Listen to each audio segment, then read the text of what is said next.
পাহাড় যেন প্রকৃতির এক অপরূপ সৌন্দর্যের উপহার।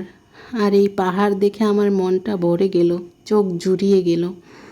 সমুদ্র আমার পছন্দ হলেও পাহাড়ও আমার ভীষণ ভালো লাগে। মাই বউ দুইজনেই যদি ঘোরাঘুরির পাগল হয় তাইলে তো সারা বছর ধরেই ঘুরতে হয়।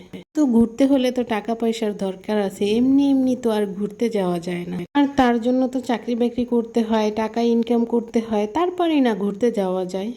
তাই আমাদের দুইজনের সিদ্ধান্ত হচ্ছে আমরা বছরে 2বার ঘুরতে যাব।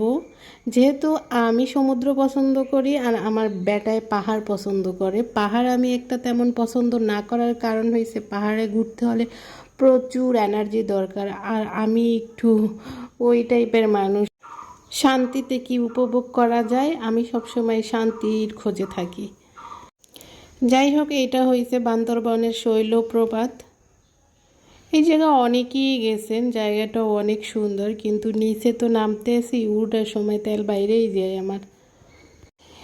এই জায়গাটা বর্ষার সময় অনেক সুন্দর, কিন্তু আমরা যখন গেছিলাম তখন বর্ষা ছিল না, মানে হালকা বর্ষা ছিল, এরকমের অবস্থা। তো এখান দিয়ে যেই পানিটা পড়ে এই পানিটা নোংরা করতে দেয় না, কারণ এই পানিটা নাকি পাহাড়িরা ব্যবহার করে, এই জন্য।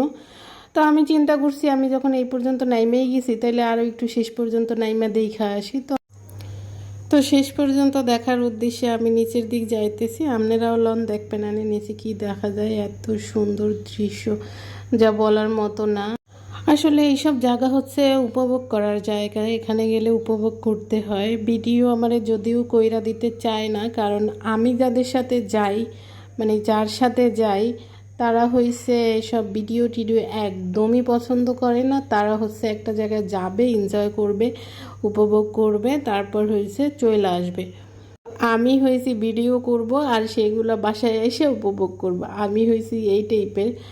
আমার লজিক অনুযায়ী তাদের কথা হচ্ছে যদি মোবাইলই দেখবা বাসায় যাইয়ে তাইলে হয়েছে ইউটিউব ঘাইটা দেখো। আমি বলছি না, আমি লাইভ নিজে কইরা নিয়ে যাবো, সেইটা নিয়ে দেখবো।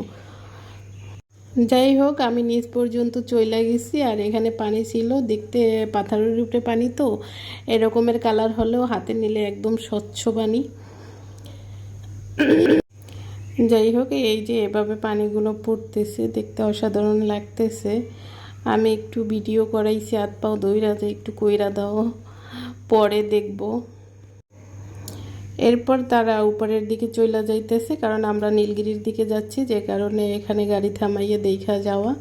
এখন আমার চিন্তা ভাবনা হচ্ছে আমি তো নাইমা গেছি নিচে, এইবার আমি উঠবো কিভাবে। যাই হোক, উঠতে তো হবে।